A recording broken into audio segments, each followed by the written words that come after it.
22 de abril de 2024, Parnamirim, Rio Grande do Norte. Márcia Anália, de 23 anos, não respondia à mãe fazia um dia. Vizinhas de casa, Valéria, a mãe, resolveu descobrir o que teria acontecido com sua filha. Valéria tinha certeza que era apenas algum problema corriqueiro, mas Márcia Anália estava sem vida e o autor de tudo, o homem que jurava amá-la. Confira na entrevista que fiz com Valéria, que fala de saudade e fala também de justiça. Diretamente de um dos endereços mais famosos do Brasil, de um dos principais cartões postais da cidade de São Paulo, e com as transmissões feitas dos nossos estúdios na Avenida Paulista, eu sou Beto Ribeiro e eu pergunto, que crime é esse? Olá, sejamos todos muito bem-vindos. Por favor, não deixe de se inscrever, curtir, compartilhar, ligar sininho. Marque nas suas mídias sociais, nos marque a todos nas mídias sociais. Se puder, seja membro. Se não puder, tá tudo certo. Deixe venha comigo até o final deste encontro que eu sempre digo que eu não gostaria de ter. Valéria, seja bem-vinda ao canal. Eu gostaria de não te conhecer dessa maneira, que a gente vai se conhecer aqui em função da perda da sua filha, tão jovem, mas já que tudo aconteceu, que você seja a voz dela agora aqui, para contar e para que a justiça seja sempre feita. Eu digo que quando acontece o que aconteceu com a Márcia Anália, sua filha, se você não falar dela, se você não falar por ela, o caso é esquecido e a vítima fica novamente sem voz.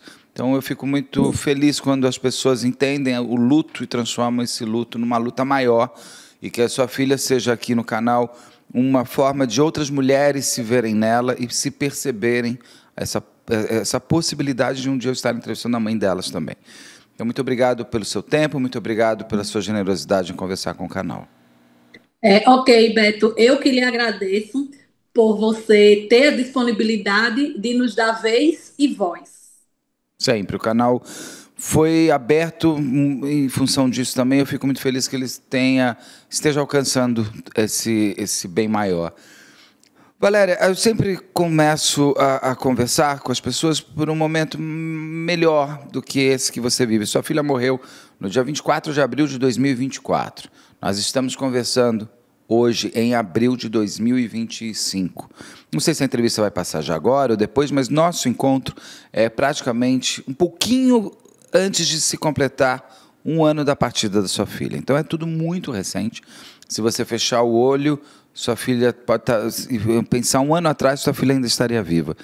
E você passou por muita coisa, da perda, da luta por justiça, por um julgamento. Mas eu queria conhecer a sua filha, eu queria conhecer a Márcia. Antes de tudo isso, eu queria saber dela quando ela estava viva, quando ela estava com você. Quem era a Márcia? Eu sei que para uma mãe esse verbo nunca é conjugado no passado. Ou quem é a Márcia? Beto, Márcia Anália é uma menina que, desde de pequena, desde a infância, sempre foi uma menina muito diferente. Para você ter uma ideia, eu nunca recebi nenhum tipo de reclamação dela na escola. Quando era pequenina, aquelas travessuras de criança, de brigar com criancinha, nunca teve, nunca chamou palavras de baixo escalão, palavrão, nunca. Nunca teve aquela questão de crianças, de estirar a língua, essas coisas, nunca, nunca. Eu criei a minha filha sozinha, né? Dentro dos princípios, do que eu achava certo. Filha única? E Ela é filha única? filha única, minha única filha, minha melhor Nossa. amiga, minha irmã, minha mãe, minha tudo, minha tudo. Eu criei ela sozinha, né? Mãe solo. E com o meu pai, era eu, ela e o meu pai, que já era idoso. E eu saía para trabalhar, ela ficava tomando conta do meu pai e meu pai tomando conta dela, os dois. E quando o meu pai faleceu, ele infartou. Quando ele deu o primeiro grito de dor, eu fui chamar o carro, eu fui pedir o vizinho para levá-lo à UPA, e minha filha ficou com ele, tinha 5 anos de idade. Quando eu retornei para colocá-lo dentro do carro, minha filha estava sentada na cama dele, com ele no colo, chorando, ele era careca, e as lágrimas caindo na careca dele. Desde então, quando ocorreu esse caso, ficamos a vida toda, eu e minha filha. extremamente obediente, muito temente a Deus, uma menina muito doce, muito amável. Hoje eu sou efetiva do estado do Rio Grande do Norte, eu sou professora de educação especial do RN, e quando eu passei no concurso, fiz o concurso pela minha filha. Eu vivi 23 anos pela minha filha, só por ela. A minha filha era o meu céu, era minha estrela, era meu sol, era a minha razão de viver. Márcia Nália era meu oxigênio, é o meu oxigênio, né? Então, quando eu fiz o concurso, aí eu fui aprovada, né? Sendo que antes eu fui corrigir o gabarito. Enquanto eu estava, Beto, em uma tela de computador, daqueles computadores convencionais, ela estava de joelho ao chão. E cada questão que eu acertava, era ela quem dava glória a Deus, de joelhos. Ela ficou de joelhos ao chão até eu corrigir o gabarito de 1 a 45 questões. Para você ver que menina é essa, que menina doce. E por ser só nós duas, nós passamos dificuldade. Beto, eu fiz faculdade, né, para criar minha filha, não foi fácil. Houve dias que eu tinha que optar entre eu comer ou minha filha comer. E logicamente que era minha filha. E minha filha comendo, minha barriga estava cheia. E aí chegou essa época da faculdade, chegou um dia que na minha casa não tinha alimentação. O que tinha na minha casa nesse dia era um pão, pão francês. Aqui no RN a gente chama pão francês, né? Aqui é no Brasil, acho que todo, em São Paulo também. Desculpa. Pronto, pão Imagina. francês. E aí ela estava dormindo, aí eu fui acordar ela para tomar café. Quando eu acordei a menina, aí eu disse assim, Analinha, venha tomar café, minha filha só tem esse pão. Aí ela pegou o pão e partiu o pão no meio. Aí ela disse, ó, mãe, para mim e para a senhora. Aí eu disse assim, não, menina, eu não quero não. Mãe já tomou café, minha barriga tá cheia. Sendo que não, eu não tinha comido nada, não tinha nada para comer. Aí ela tinha o quê? 6 anos. 6 anos ela tinha, e não tinha os 6 anos completos. Aí ela disse assim, mãe, se a sua barriga tiver vazia, a minha nunca vai estar cheia. 6 anos tinha essa criança, né? E daí, muitas coisas boas, ela trabalhava, o sonho dela era ser enfermeira, ela fazia o curso de enfermagem. Daí, se você perguntasse, Márcia, por quê? Que sonho é esse de ser enfermeira? Sua mãe é professora. O seu pai é chefe de cozinha. Da onde veio esse sonho de enfermagem? Ela dizia assim: é porque eu quero servir os mais necessitados e eu quero estar segurando a mão da minha mãe na velhice. Oh, meu Deus. Um certo dia, ela trabalhava numa loja bem renomada, no maior shopping de Natal, no Midway.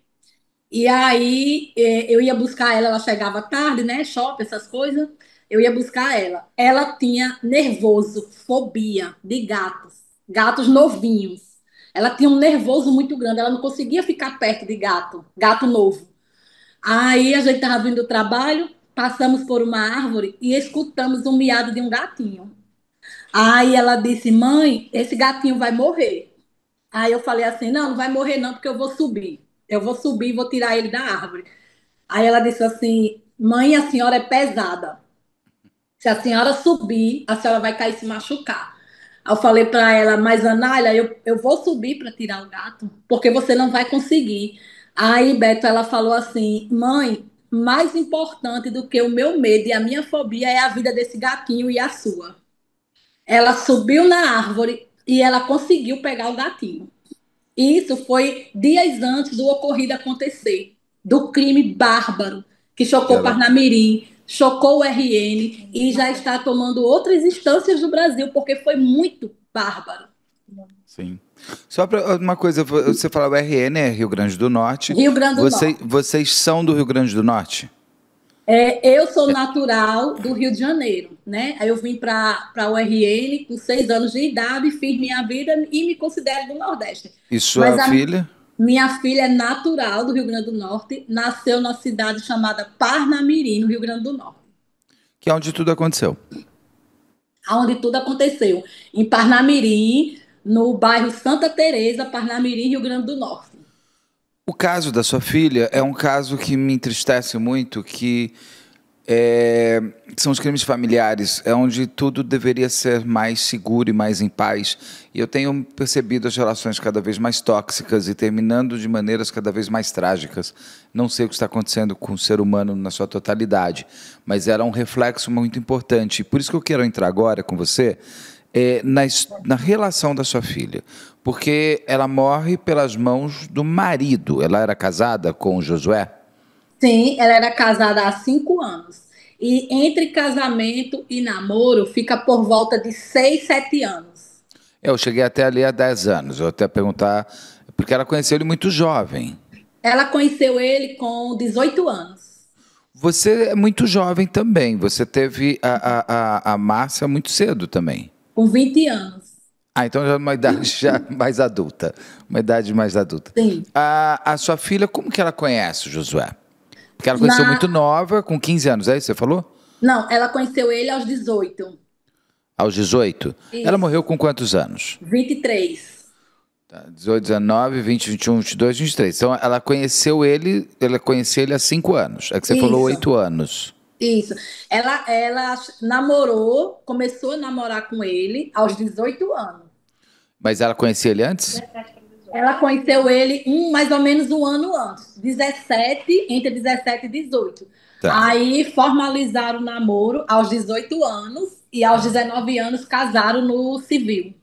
Então era uma relação até recente, 5 anos, ela era muito nova. Ele tinha quantos anos? Tem quantos anos? Tinha quantos anos à época? Eu sei que hoje ele tem 29. Então a gente está em 2025, tudo aconteceu em 24, ele tinha 28 anos. Ele já era bem mais velho que ela, mas também um homem ainda sem os seus 30 anos. Isso. É, John, como chega o Josué na vida da sua filha e claramente na sua vida também? Ok. Josué Viana, minha filha, conheceu ele na escola. Ela sempre estudou no turno matutino, que é de manhã. Ao completar 18 anos, 17, 18, ela me pediu para estudar à noite e eu não queria deixar. Porque eu falei para ela, minha filha, estudar à noite é quem trabalha durante o dia, aí já vai cansado, não consegue assimilar muito o conteúdo. Mãe, mas eu quero fazer curso, a senhora me coloca no curso de enfermagem ou no curso de informática e à noite eu estudo. Foi uma infeliz posição minha em acabar concordando e coloquei ela para estudar no turno noturno, que é à noite. E foi aí que ela conheceu Josué Viana, através de amigos da escola, né? E me apresentou Josué Viana falou para namorar com ela, extremamente o cordeirinho, extremamente cordeirinho da igreja, pregava na igreja, me chamava de mãe, o contato no celular dele, o meu contato era sogra-mãe, muito solícito, muito educado. O que que ele fazia? Eu tinha ele como filho, ele trabalhava na área de segurança, tinha o ensino médio, tem ensino médio completo, né? E tem muita lábia, né? Muito educado, consegue conduzir os fatos com a maior normalidade. Demonstrava gostar muito da minha filha, demonstrava amar minha filha. O pai da minha filha, ele foi totalmente contra o casamento, por achar minha filha muito nova. E é tanto que o pai da minha filha nem no casamento foi. Mas eu, como mãe, por mais que eu não quisesse o casamento, achasse minha filha nova, mas eu não ia abandonar minha filha nesse dia. O pai já não estava, né? Então eu tinha que estar com a minha filha. Você E gostava do Josué? muito. Eu tinha Josué Viana como filho. Eu costumo dizer que ele entrou na minha casa, sentou na minha mesa, comeu do meu pão e arrancou meu coração, né? Eu gostava demais dele. E Ele aí tratava ele bem a sua filha? Como era assim nesse.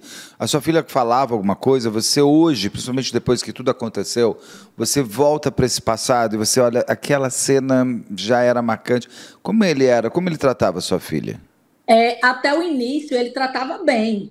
Eles se tratavam bem. Aparentemente existia um respeito mútuo entre eles, né? Mas depois de uns 2, 3 anos, ele começou a demonstrar um ciúme excessivo, muito controlador. Inclusive, Beto, chegou um período, não foi sempre assim, mas chegou um período em que era um celular com as redes sociais para os dois.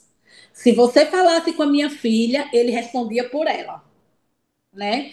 E se falasse com ele, ela chegava a ver a mensagem também. E aí, quando eu percebi isso, eu comecei a conversar, comecei a tirar isso, dei um celular para minha filha, sendo que os celulares, a minha filha teve uns 5 celulares em menos de 2 anos. Eu dava o celular, ela chegava, mãe, meu celular quebrou. Mãe, eu fui assaltada, né? E aí nunca chegou a fazer um BO. Vamos fazer um BO, Anália?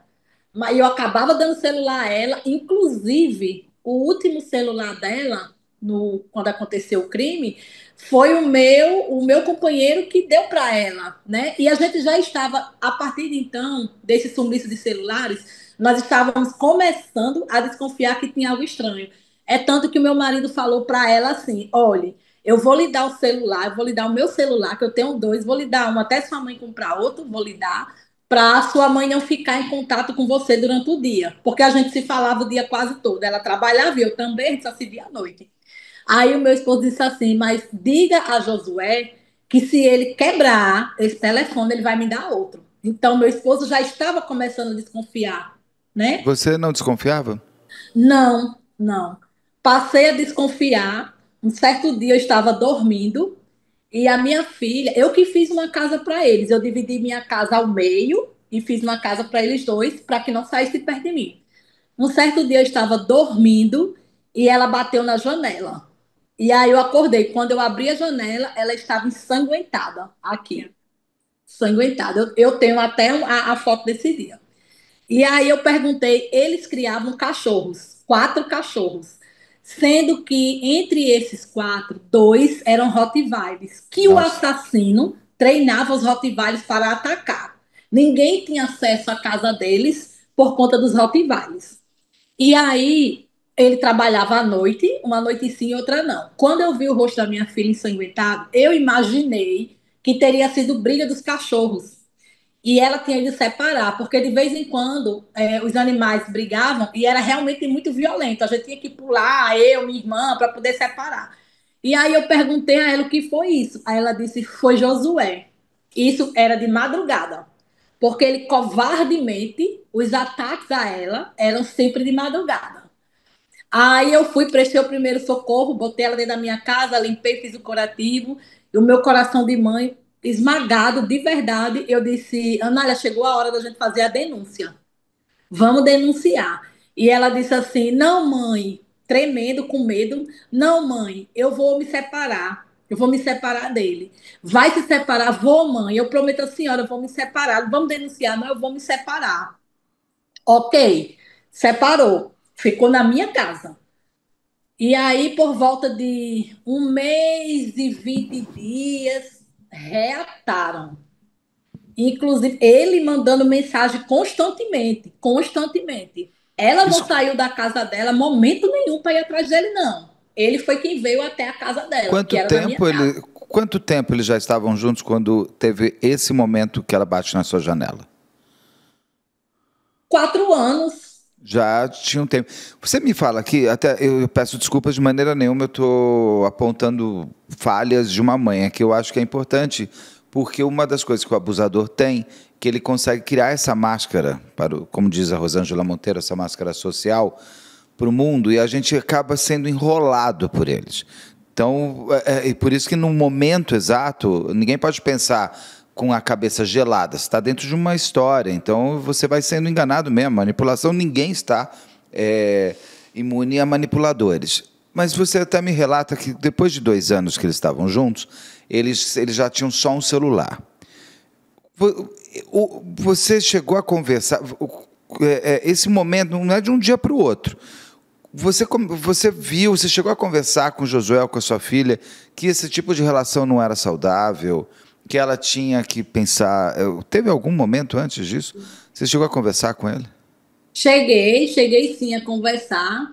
E, assim, notório, algumas vezes ela tinha medo. E eu cheguei a conversar com ele o porquê de um celular para os dois, né? E aí ele dizia assim: o celular dela quebrou. Para ela não ficar sem celular, eu estou disponibilizando o meu.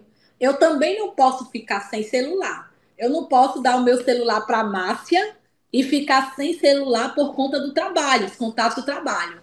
E eu também não posso ficar com o celular e deixar ela sem, porque ela fica sem contato do trabalho da senhora, né? Então, eu estou disponibilizando o meu celular para nós dois e era sempre essa conversa. Final do mês, eu vou receber dinheiro e nós vamos comprar outro celular. Mas tinha algum momento do dia que só um ficava com o celular.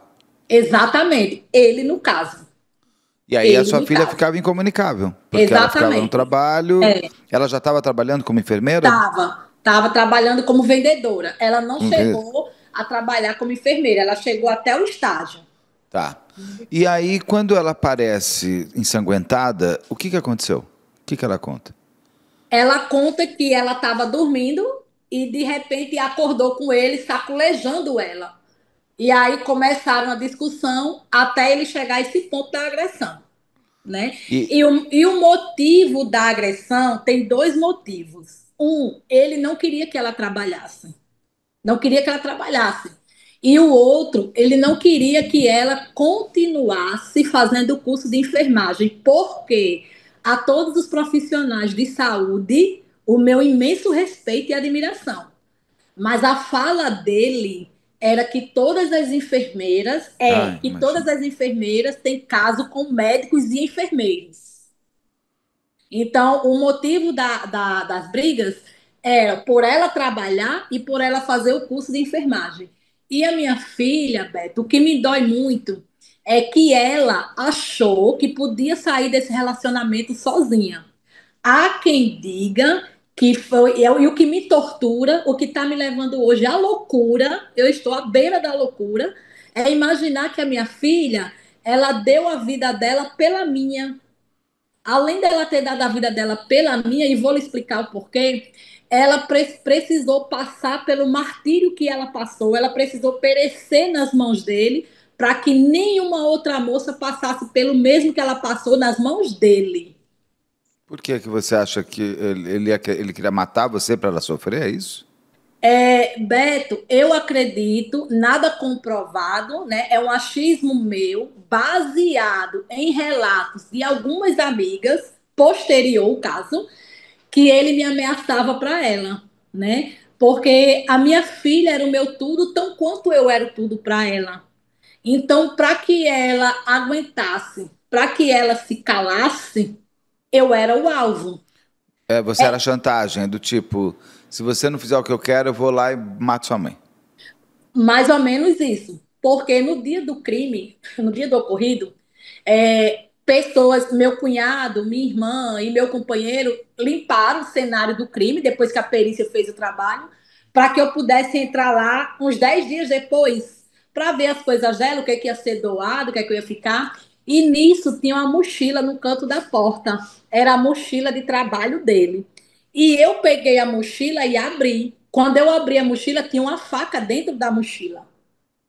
Quer dizer que ele estava com essa faca 24 horas dentro de uma mochila, Nossa. indo trabalhar, levando a faca dentro da mochila. Ele trabalha na área de segurança em um shopping de Natal, né? Então ele levava essa faca para o trabalho, inclusive tem uma moça, uma segurança que trabalhava com ele, que recentemente, poucos dias antes do julgamento, me procurou e disse assim, dona Valéria, desde o ocorrido que eu não trabalho mais. Desde o ocorrido com a sua filha que eu estou fazendo tratamento psicológico. Porque eu imagino a atrocidade que ele fez com ela dormindo, ele poderia ter feito comigo no trabalho. Ele poderia ter feito com algum colega nosso, uma vez que ele ia trabalhar com a faca dentro da mochila.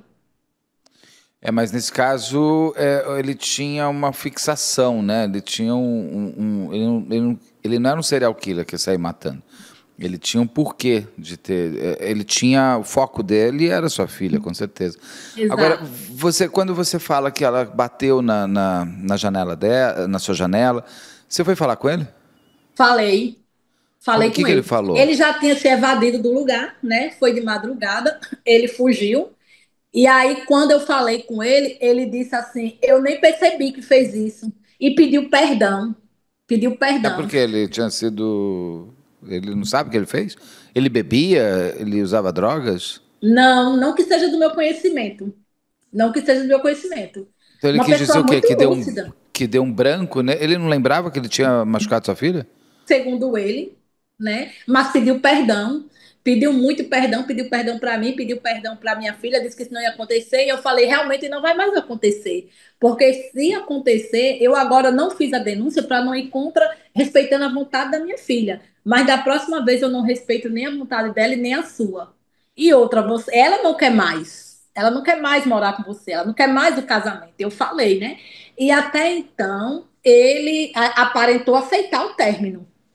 Aparentou aceitar o término, mas começou a persegui-la pelo telefone, dizendo que tinha muito amor envolvido, que era amor, porque uma característica também desses assassinos é responsabilizar a vítima Sim. pelo que aconteceu. Eu fiz isso porque você fez aquilo, né? Me Você me perdoe. levou a fazer isso. Eu não sou assim, né? Exatamente. Você só, olha no que você me transformou.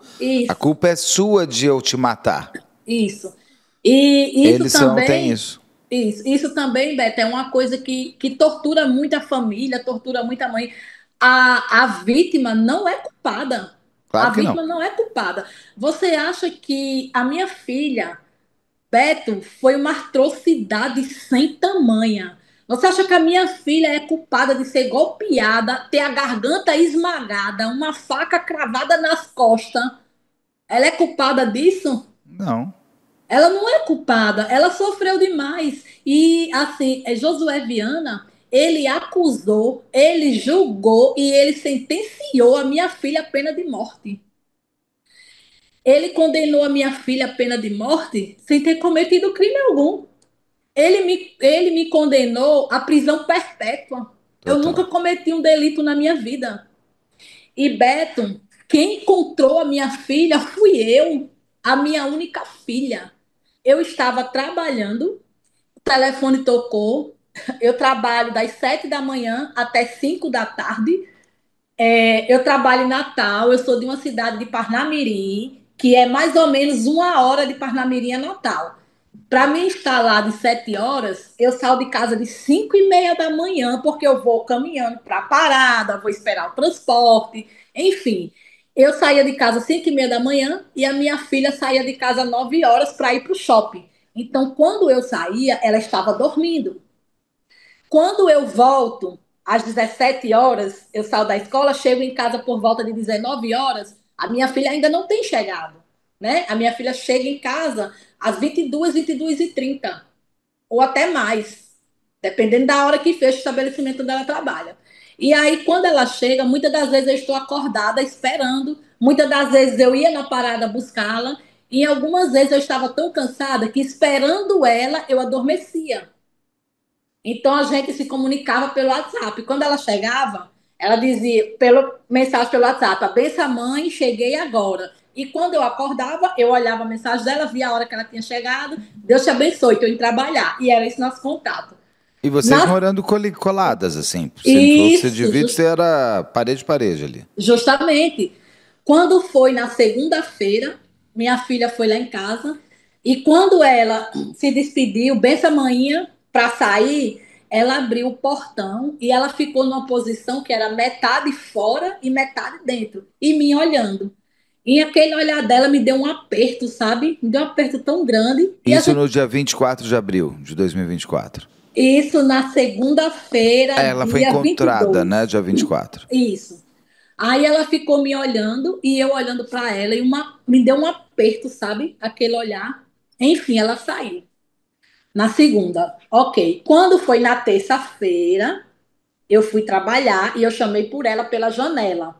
Abri a janela do quarto e disse: Analia, amanhã tá indo. Pronto. E não tive resposta, né? Eu achava que ela estava dormindo. Fui trabalhar na terça-feira. Cheguei na terça-feira de noite, olhei a hora, era 19h45 quando eu cheguei. Na minha concepção, a Anália não chegou do trabalho, porque a Anália chegava 22, 22h30. E ele você Deixe... não viu, você não via Não, ele. não. Deixei uma mensagem para ela. Analia, quando chegar, fale comigo. Na terça. Adormeci. Quando foi na quarta-feira, fui trabalhar. Quando eu chego no Você não trabalho, bateu na porta, você não tocou a campainha. não fiz isso. Quando foi na quarta-feira, fui trabalhar, né? Quando eu chego no trabalho, por volta de 9h30, o telefone toca. Era a gerente da loja dela. É a mãe de Márcia? Sim, é a mãe de Márcia. Márcia tá bem? Aí eu disse, tá. Eu saí de casa, ela ficou dormindo. Aí ela disse assim, eu espero que realmente ela esteja bem, porque Márcia é muito responsável. E ontem ela não veio trabalhar, dizendo que na terça ela não tinha que trabalhar. Sim. Eu disse, minha filha não foi trabalhar? Ela disse, não, ela não veio. Aí eu disse, olha, vai dar 10 horas, vai dar 10 horas. Eu trabalho até às 17 horas, mas eu vou sair daqui agora. E eu digo à senhora que em menos de 40 minutos eu vou achar minha filha. Aí comecei a mandar mensagem para minha irmã, para o meu cunhado, para minha sobrinha, para o meu companheiro, dizendo Você tentou procura falar com o Nália. Josué? Falei também com o Josué, mas aí ficava. A foto dele já tinha desaparecido do celular. No caso, ele cometeu o crime e me bloqueou, né? Na mesma hora. O crime foi 100% premeditado. Você vai ver agora, a partir de agora, as características do crime. E aí ficava só, a foto dele tinha desaparecido e ficava só um vizinho. Quando eu falava com ela, Anália, filha, a foto dela estava, né, no perfil do WhatsApp, mas ficava só um vizinho, como se tivesse sem internet.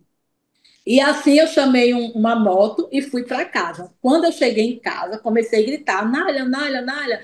Aí a cunhada da minha irmã disse assim, vá, eu acho que ela deve ter saído com Josué para dormir na casa do irmão dele.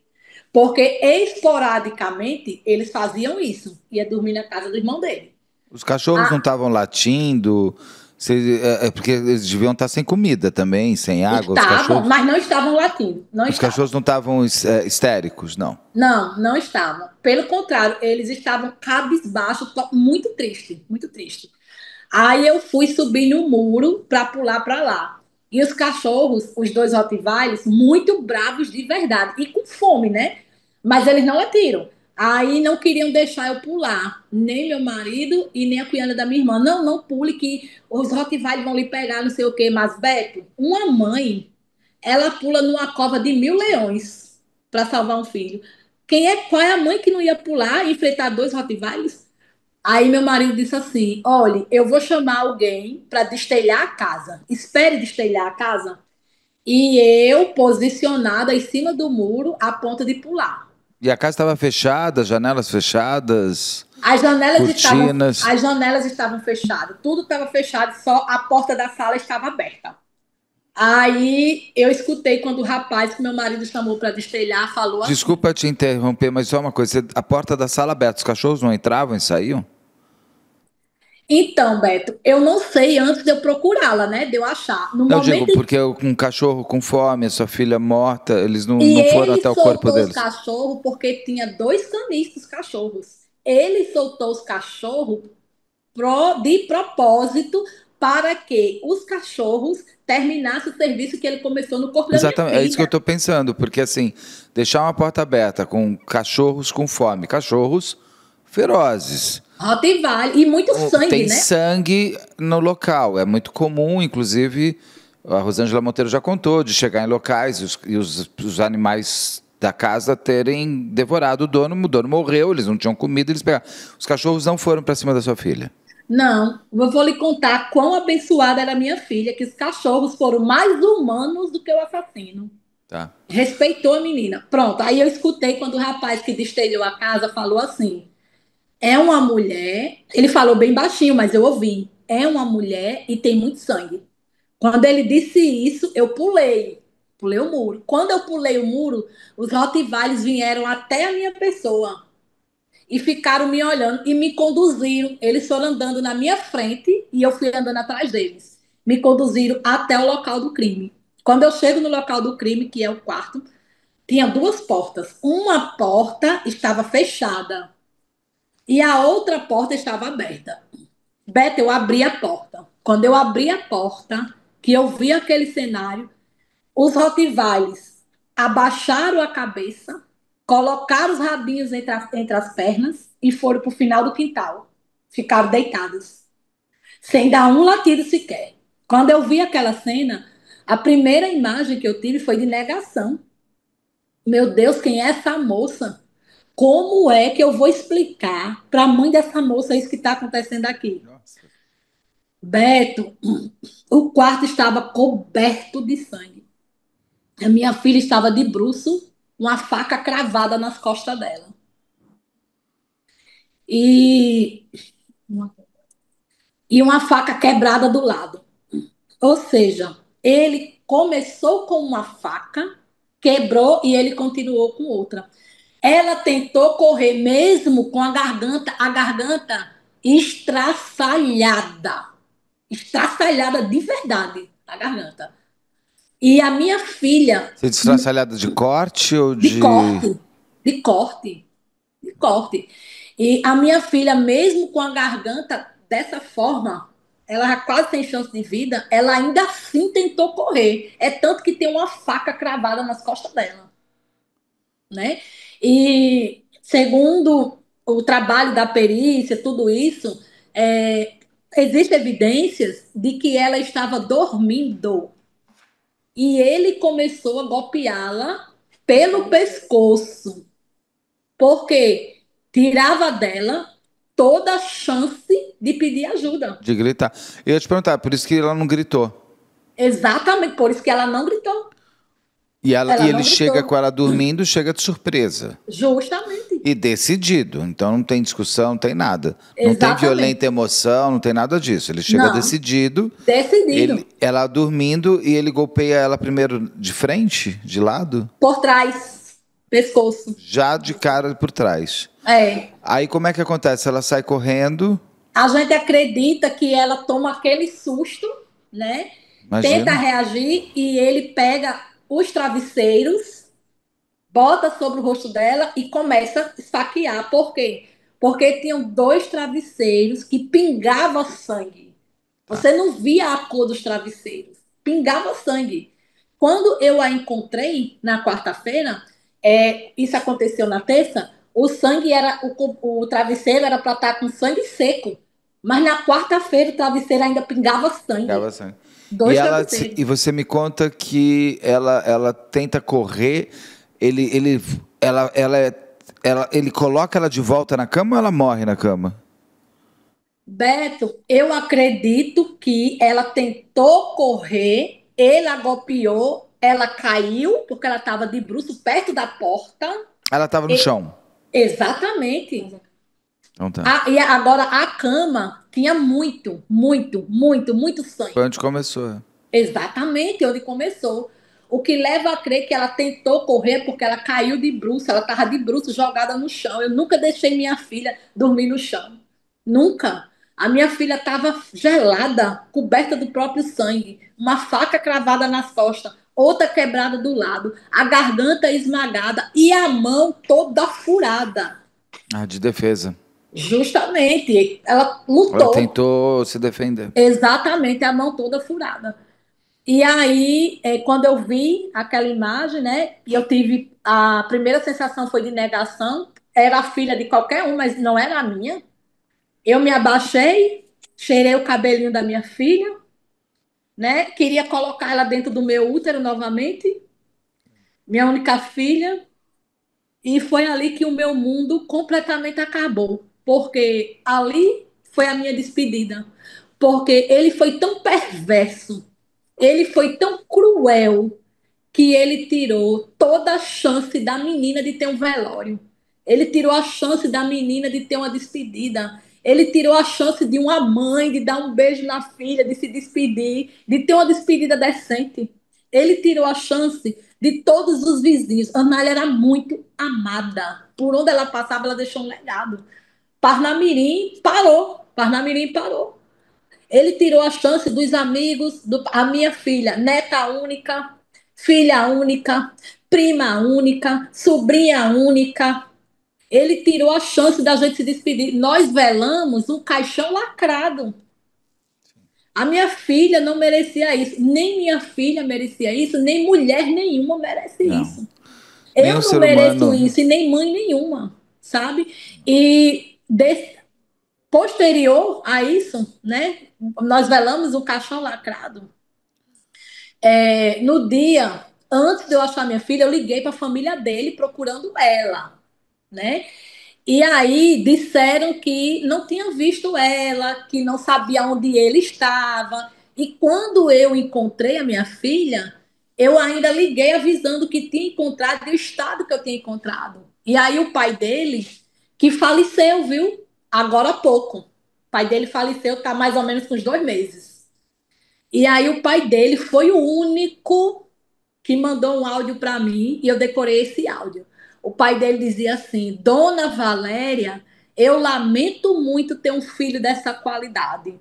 Eu, como pai, eu quero que ele pague duramente o tempo que a justiça determinar. E salvação para ele não tem mais não. Eu lamento muito ter um filho dessa qualidade.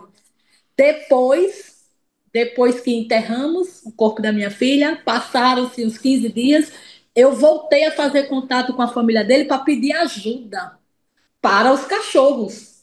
Os cachorros não eram meus. Os cachorros não eram da minha filha.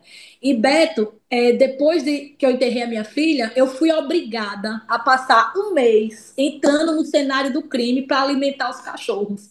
Os cachorros só ficavam no quarto onde aconteceu o crime. Ninguém, absolutamente ninguém, entrava lá para alimentar os cachorros por eles serem muito bravos. Eu passei um mês revivendo, porque eles não têm culpa, eles são inocentes, eles não têm culpa de Claro, nada, eles não lógico. cometeram crime nenhum. Eu entrava lá, colocava água, colocava comida. Um certo dia, eu pensei assim: eu quero morrer, eu quero tirar minha vida, mas se eu tirar minha vida, eu não vou encontrar com minha filha. Então, eu preciso achar alguém que me mate. Eu preciso criar uma situação onde eu morra. Aí eu pensei assim, já sei o que é que eu vou fazer. Eu vou fazer Luna. Luna era Rottweiler. Braba ao extremo. Eu disse, eu vou fazer Luna me matar. Uau. Eu disse, eu vou levar a comidinha dela. Quando ela estiver comendo, eu vou colocar a mão dentro da comida e vou mexer muito, vou ficar mexendo. E com certeza ela vai avançar em cima de mim e eu vou para cima dela e deixo ela fazer o trabalho. E assim eu fiz. Eu levei a alimentação deles, os cachorros, eram 4 cachorros deles. Aí eu disse, aí eu fui, levei a alimentação, levei a água. Enquanto a aluna estava comendo, eu fui lá no prato dela e comecei a mexer. Comecei a mexer com bem velocidade. Ela parava de comer e me olhava. De repente, ela veio para cima de mim, colocou as 2 patinhas aqui e começou a me lamber. Ai, Me meu lambeu, me Deus. lambeu, me lambeu tanto, Beto, que chorava eu e chorava ela, a cachorra, sabe? Porque naquela hora que ela colocou as patas aqui e começou a me lamber, naquela hora eu imaginei a minha filha dizendo: mãe, não é assim, mãe, não faz isso, sabe? E a cachorra me lambeu, me lambeu, me lambeu, e eu chorava, agarrei a cachorra e pronto. Aí, quando eu cheguei em casa, depois desse episódio, eu liguei para a mãe dele para pedir ajuda. Eu disse, eu gostaria de ter uma ajuda para os cachorros de ração, porque eu já tinha 2 cachorros e eles tinham 4. No caso, daria 6. Sim. Para alimentar, é um shampoo, um sabonete para dar banho, é medicação. E aí, quem atendeu na casa dele disse assim, em alto bom tom e grosseiramente: chame a carrocinha. Chame a carrocinha para levar esses cachorros. E a minha resposta foi: eu não vou chamar a carrocinha porque eles não cometeram crime nenhum. Isso é pecado, eles não fizeram nada. Tudo bem, não quer me ajudar? Pode deixar. Desliguei o telefone e até hoje avistei esse povo no dia do júri, que foi segunda-feira, dia 31 de março. De 2025. Exatamente, em 2025. E os cachorros eu consegui uma adoção para 2, os Rottweilers, e fiquei com 2. Tá até hoje comigo os 2. E um detalhe, Beto, me desculpe que eu esqueci de lhe dizer, Não, foi pode falar. quando eu abri a porta onde estava minha filha, ela estava de bruço, uma faca cravada nas costas dela, coberta do próprio sangue e a cachorrinha dela em cima dela. Ainda tinha uma cachorrinha pinche em cima dela. Que essa cachorrinha era tudo para minha filha. Essa cachorrinha passou 2 dias sem comer, sem beber, em cima das costas da minha filha. E eu devo muito a essa cachorrinha. porque ela não deixou minha filha sozinha, né? Ela não deixou minha filha sozinha. Ela em cima das costas da minha filha. O nome dela é Lara. E Hoje a ela tem Lara tá com você. depressão. Oi? E a Lara tá com você. Tá Ela é comigo. uma. Tá comigo. Ela tem depressão, ela tem ansiedade. Essas camisetas aqui, com as fotos da minha filha, eu tenho que vestir quando eu vou para algumas reuniões, quando eu vou dar entrevistas, mas eu tenho que vestir fora de casa. Tenho que vestir fora de casa. Que ela vê. Porque a Lara vê, Beta, ela fica num desespero, que eu ainda vou filmar esse desespero e botar nas redes sociais. Ela fica chorando, chorando e lambendo aqui, ó, lambendo, lambendo, Ai, lambendo, lambendo e tadinho. chorando. E isso para mim é muito duro, sabe? Ao mesmo tempo que eu cuido dessa cachorrinha com amor e carinho e agradecimento por não ter deixado minha filha sozinha, tem essa parte que é muito dolorosa, sabe? Muito dolorosa. Pessoas perguntam: teve ajuda da família? A família lhe procurou? Em momento algum. Em momento algum. Aí você me pergunta assim: qual foi a alegação dele para o crime? Que ele tem que dar um motivo: traição. A gente vai entrar na motivação dele, mas eu preciso voltar um pouco antes. Você Certo. encontra. Primeiro, uma pergunta lá atrás. Ela fica ensanguentada, sua filha, você fala com ele diz que não lembra. Sua filha, em princípio, se separa, ela já tinha. Isso, 4 anos, é isso? Sim. Antes desse momento que ela bate na sua janela, ela já aparecia com roxos, ela já mostrava, ela já demonstrava, ela já dizia alguma coisa sobre a relação, você percebia, tinha grito, porque vocês moravam muito próximos, ou não tinha nada? Beto, de vez em quando ele ligava um som bem alto, sabe? E às vezes eu perguntava por que esse som estava alto e ele dizia que era porque ele estava malhando, malhando em casa. Minha filha confirmava: Analia, o som está tão alto, mãe, a Josué está malhando. Toda mulher. Quando foi uma vez ela estava lá em casa, aí ela comeu e foi lavar o prato dela. E aí ela lavando, a blusa levanta um pouquinho, em cima do umbigo eu vejo uma queimadura. Aí eu vou e pergunto a ela, né? Analia, essa queimadura, tua pele tão limpa, tão bonita, parecia uma queimadura dessa. Ela disse assim: mãe, eu tava fritando frango e respingou. Convincente. Acontece, já aconteceu comigo. Ok. Passaram-se alguns dias, eu percebi outra queimadura próxima ao mesmo local. Fiz a mesma pergunta, ela deu a mesma resposta. Aí eu até falei assim: mas filha, tu tá se deitando no fogão, é? Tu tá se deitando em cima do fogão? Aí ela começou a rir, sempre ri, nunca reclamou de nada. É uma Nunca você. risada nervosa. Exatamente, exatamente. Depois que aconteceu, eu não sei se você já ouviu um ditado de que os pais são sempre os últimos a saber de tudo. Depois que aconteceu, uma amiga dela chegou para mim e disse que na época do namoro tinha visto, e eu não tinha dito a essa amiga dela que via essas queimaduras, porque até então, na minha concepção, foi do frango que estava fritando e respingou. Essa amiga dela disse: tia, quando Márcia estava namorando com Josué, teve um dia que eu presenciei ele queimando ela. Aí eu disse: ele queimando ela? Aí ela disse: sim. Eu disse: Queimando com o queimando com quê? Com quem? cigarro? Eu disse: queimando com quem? Ela disse: com cigarro. Eu disse: e ele fumava? Porque Beto, o homem muito bonito, corpo atlético, muito bem arrumado, cheiroso, só quem anda cheiroso é ele. Nunca, nunca que ninguém sentiu um odor, um fedor de nada.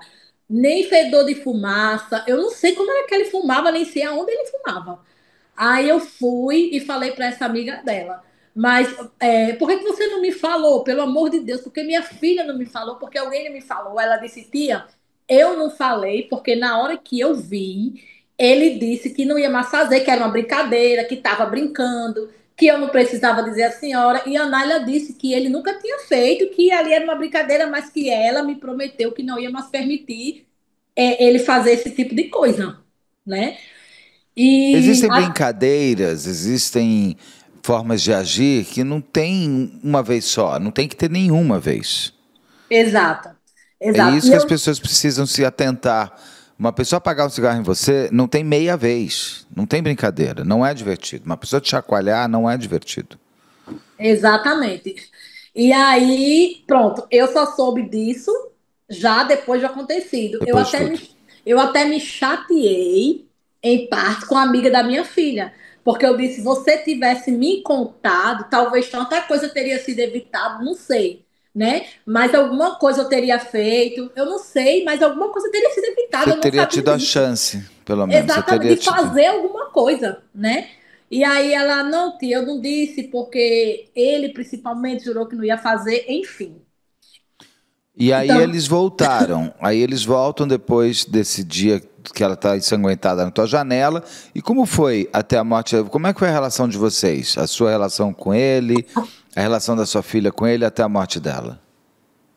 quando eles têm esse retorno, quando eles voltam, eu converso com ele, né, sobre o que aconteceu, e ele disse que tinha sido a primeira vez, que não ia mais acontecer, que não ia se separar porque amava e ia tentar daquele dia por diante não acontecer mais nada disso. E que se houvesse algum conflito entre ambos, ia optar em sair de casa e não ficar brigando. E aí eu fiquei sem falar com ele, né? Ele entrava lá, o que eu falava era bom dia, boa tarde, pronto. Não tinha mais aquele afeto, não tinha mais aquele carinho, não tinha mais aquele respeito. E ele ia trabalhar, eu estava trabalhando, ele chegava, ele no canto dele, eu no meu, e não ouvi mais nada. Mas, de acordo com o que aconteceu, há indícios de que nesse retorno não foi tranquilo. Não foi tranquilo até chegar à morte. Mas o que, que acontece? Eu acredito muito na minha filha. Ela teve vergonha, Sim, porque ela já teve teve se tudo que toda separado. mulher vítima de Exato. feminicídio passou e passa. É Isso, assim. vergonha de me falar, vergonha de me decepcionar, medo que ele fizesse algo comigo. Na cabeça dela, se ele faz comigo, que sou a mulher dele, que durmo com ele aqui, vai fazer com a minha mãe. E é uma doença. Essas relações tóxicas são como droga. A pessoa não consegue se desviciar tão fácil. E ela Exato. sabe que ela está num lugar ruim, ela sabe que o que ela vive não é bom, mas ela não sabe sair. É uma questão muito difícil. As pessoas têm que entender e têm que ter a compaixão pelo outro, de fato, de que uma pessoa numa relação tóxica, um é o autor e o outro é levado junto. Quem faz a manipulação conseguiu sequestrar a alma dessa pessoa. E a pessoa tem noção, ela tem conhecimento, mas ela não consegue a alma de volta, ela não sabe onde é a porta de saída. E o outro que já manipulou sabe onde estão todas as amarras para trazer de volta, que é o que a sua filha passou. E entre a janela, esse dia da janela, e a morte dela foi 1 ano, é isso? Nada, foram 3 meses. 3 meses. 3 meses. Então ele já estava já se organizando, que é o que você falou. Aí vem tudo o que aconteceu, que você me contou, e ele some, ele foge, ele fica quanto tempo em fuga? Do dia do crime, É. ele foi pego na quarta-feira. Ah, No então já dia foi que, logo. quando eu encontrei o corpo, que foi na quarta-feira, ele cometeu isso na madrugada da segunda para a terça. E na quarta-feira eu encontrei, foi quando ele foi pego, na quarta-feira. Ele foi pego onde? Ele cometeu o crime no Rio Grande do Norte e ele fugiu para Paraíba. Para algum lugar de conhecidos? Alguém estava cobertando? Tinha família, tem família Ah, dele tá. na Paraíba, né? E No é. lugar chamado, ele foi pego. Na verdade, ele foi se entregar num lugar chamado Mamanguape. Ele fugiu para lá, né? Ele quis se evadir do local, talvez livrar o flagrante, não sei. Sei que ele fugiu para lá e lá ele chegou até a delegacia e relatou o que houve. E ele relata o quê? Você me falou que a motivação foi traição, mesmo que fosse traição, não é motivação para a morte. Mas o que que ele Ele, relata? ele relata exatamente que foi traição, mas não apresenta, nunca apresentou nenhuma prova de traição. Mesmo que fosse. Exato. E, Beto, a minha filha, ela não saía para lugar algum se não fosse com ele. Pessoal do trabalho dela, que fizeram vídeo, fazendo homenagem, ela trabalhava na loja chamada Ecológica, você sabe que é uma loja renomada, e os clientes, os funcionários, gostavam muito dela e relata que ela chegava lá com ele e saía lá com ele. Às vezes que ele não ia buscar ela na parada, eu ia. Às vezes que ela não, eu ia. Tem uma padaria próxima à minha casa que para ela ir na padaria, ela ia com um dos meus sobrinhos pequenos. Eu tenho 6 sobrinhos pequenos. Eu tenho sobrinho, mas a minha irmã não vai ter. A minha irmã não vai ter sobrinhos, porque eu não posso mais ter filhos, entende? E assim, Beto, eu não quero viver. Eu peço a morte, eu imploro a Deus a minha morte, eu imploro. Porque eu tinha um motivo para viver, eu tinha uma razão para viver. Hoje eu vou trabalhar para quê? Eu vou viver para quê? Porque quando chegar a minha velhice, se eu chegar até lá, se eu chegar a precisar de um leito, quem vai segurar a minha mão? Eu vou morrer sozinha, eu vou ficar sozinha. Eu sinto falta, sabe, de benção mãe. Eu sinto falta de ouvir mãe. Eu nasci para ser mãe, eu não sei se é outra coisa. Tudo que eu me tornei foi depois da minha filha. Eu tenho, eu sou graduada, eu sou pós-graduada, eu sou especialista, eu sou efetiva, eu tenho 2 matrículas no estado por causa da minha filha, porque eu precisava dar um alimento para ela melhor, eu precisava dar um calçado para ela melhor. E agora Ai, Valéria, que triste tudo isso que você me fala, assim, é muito triste você falar a saudade de ouvir alguém te chamando de mãe, que você nasceu para ser mãe. É, como eu ouvi algum, não sei onde eu ouvi isso, que cabe aos vivos viver. É, não estou aqui, é só uma coisa que me deu uma dor no coração de ouvir você falando isso. Não sei se você tem tanto amor de mãe, você não pode mais gestar, mas você pode adotar. Tem tanta criança precisando desse amor todo que você tem, você já pensou nisso? eu penso, muito embora devido à burocracia, é muito complicada a questão de adoção hoje, Sim. porque a gente tem que entrar numa fila de espera e o processo é muito longo, chega a ser doloroso, tão quanto foi a espera do julgamento e a expectativa frustrada da resposta do julgamento, né? E como eu ia te falando, eu tenho sobrinhos e a minha irmã não tem, né? Minha irmã não vai ter mais E sobrinhos, a não que ela ser ia com os primos para a padaria, é isso? justamente, justamente.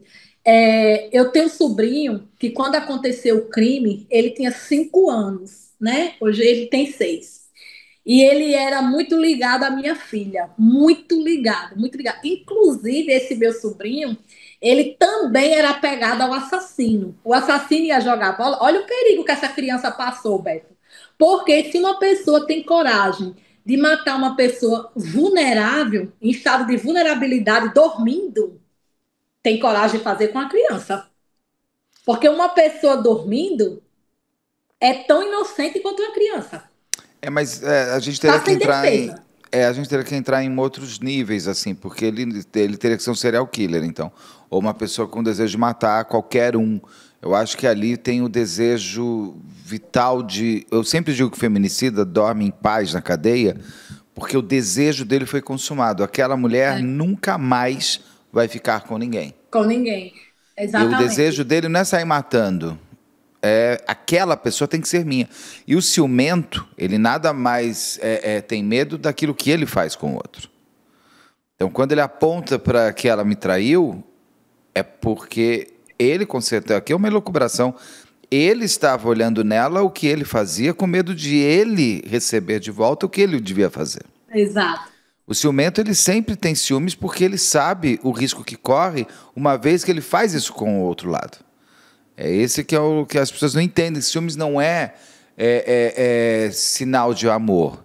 Ciúmes é sinal de dominação, de manipulação, de uma pessoa que, na verdade, está com medo de você estar agindo como ele age às sombras. Então, é uma questão de. As pessoas acham bonitinho, ele morre de ciúmes de mim. Não, isso não tem nada de bonitinho. E daí, no caso, ele se entrega e fala que ela o traiu e por isso que ele mata ela dormindo. Ele conta como? Ele conta que foi legítima defesa. Ah, sim, imagino. Ele tem um porte, Beto, atlético. Ele é alto, tem um físico atlético. A minha filha é baixinha, pequenininha. E ele conta que ela começou a atacá-lo com a faca. E ela que tem Ele sinal tom... de defesa. Exatamente, exatamente. Ele sem nada no corpo, hematoma, marca de faca, nada.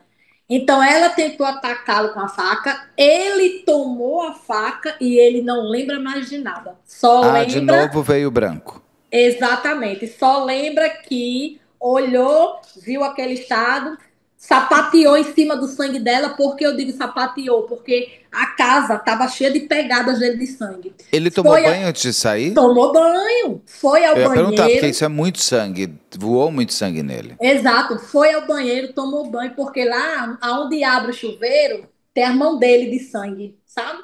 Tomou banho, subiu em uma moto potente e fugiu. Disso ele lembra. E ele contou no julgamento que quando ele estava fugindo, passou uma carreta e ele pensou que a carreta ia atropelar ele e Deus falou com ele nessa hora. Deus disse: "Não é a sua hora." Ah, não, gente, desculpa, é uma coisa que eu não consigo entender. É como alguém que faz o que fez diz que fala por Deus. Exato. Não, E Deus não Beto, vai falar pela voz de uma pessoa que matou a outra. Não. E não tem, eu sou o melhor da redenção, eu sou, tá vendo, Deus me perdoou. Assim, Deus pode feito, mas Deus não fala por essas pessoas. Como era o Guilherme de Pádua, que virou pastor, como aquele outro que matou as crianças, virou pastor. O que está acontecendo?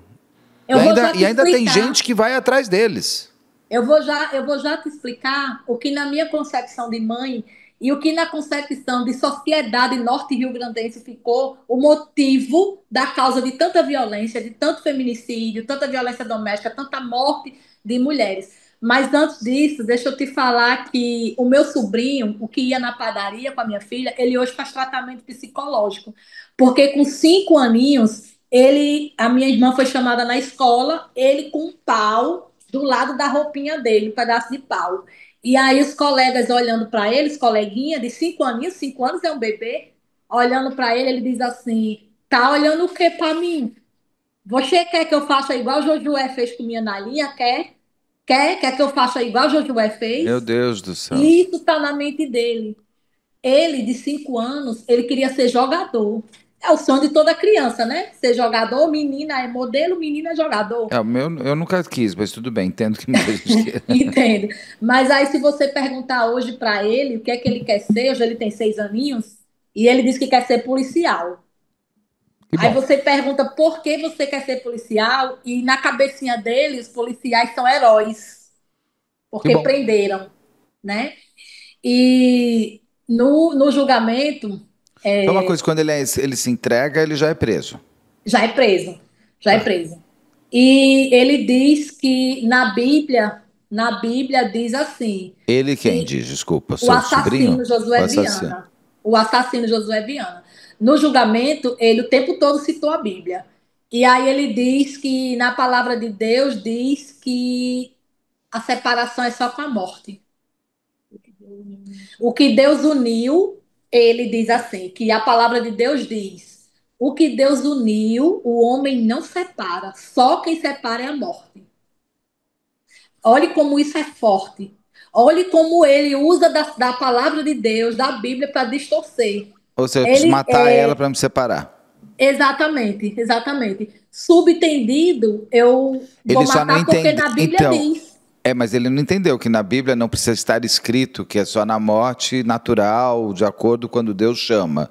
Acho que não precisa estar, né? Se é tão assim a verdade de Deus, a gente tem que ir então a fundo na interpretação dessa frase. Nenhum momento se diz que é só na separação, então eu mato o outro para me separar. Na verdade, é a morte que Deus determina a hora que seja, e de uma morte natural, e não uma morte Exato. provocada. Ele não sabe nem falar a palavra de Deus. Exatamente. E no mandamento de Deus, aquela parte que diz não matarás, cadê? Já que ele Cadê? pregou tanto a Bíblia, cadê o não matarás? E ela, Beto, de acordo com algumas investigações do celular dela, ela estava cansada já, Eu ia te perguntar, o sabe? celular dela foi achado? Ele levou? O celular dela está com a justiça. Então eles E abriram, tinham conversas? O que o celular ela querendo, revela? ela dando indícios de que queria se separar. Com ele? Conversas com ele? Exatamente, que queria separar. É daí aonde ele diz que é separação só com a morte. Foi muito rápido o julgamento. Porque tudo aconteceu no dia 24 de abril, dia 22 de abril, 24 você descobre, dia 22 de abril é o dia da passagem, infelizmente, dela, de abril de 2024, o julgamento foi dia 31 de março, é isso? Exatamente. Dia 31 de março de 2025, menos de um ano. Foi bastante rápido, então sinta-se, inclusive, mais olhada por Deus nessa hora, porque, tipo, em Riborel está 4 anos e nada acontece. Você tem vários casos tem casos que eu faço aqui, ficam 1 ano, 12, 13, 18 anos. Mas foi uma penitência terrível de você entender de polícia, de perícia, de justiça e de ter que organizar, porque a sua filha foi morta barbaramente e ela seria novamente morta durante um julgamento, uma vez que ele teria que, para justificar a barbárie dele, dizer que a culpa era dela. Como foi para você todo esse processo? Você participou das audiências de instrução? Você viu ele no decorrer? Como é que foi esse processo até o julgamento dele? Eu participei de todo o processo. Foi um ano que, assim, a gente vê que foi pouco tempo, foi. Mas para mim não foi pouco Não, para tempo. você é uma Para eternidade. mim, né, quanto mãe, foi eternidade. E foi um sofrimento. Eu costumo dizer que eu vivi 23 anos para minha filha e vivi um ano para esse julgamento, né?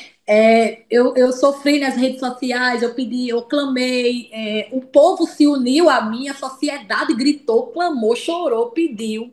E o meu primeiro contato com esse perverso foi na audiência de instrução e julgamento, né? Foi o meu primeiro contato com Que foi ele. quando? Audiência de instrução e julgamento, Beto, eu não me recordo muito. Mas foi ainda em 24? Não, não foi dia 24, não. No dia vinte e Não, quatro, não, vinte e foi cinco, ainda em foi a de 2020. custódia. Não, não, digo assim, foi ainda em 2024. Foi 2020, tudo Então foi era tudo 2024. recente. Você tinha acabado de enterrar sua filha. E tive que estar com ele. Ele tentou falar com você? Não, na audiência de instrução e julgamento, ele pediu para que, quando ele fosse depor, eu me retirasse, né? E aí eu fui retirada do local e aí ele me pediu perdão. Não, mas Mas eu perdão você quero. pede para a pessoa que está lá, né?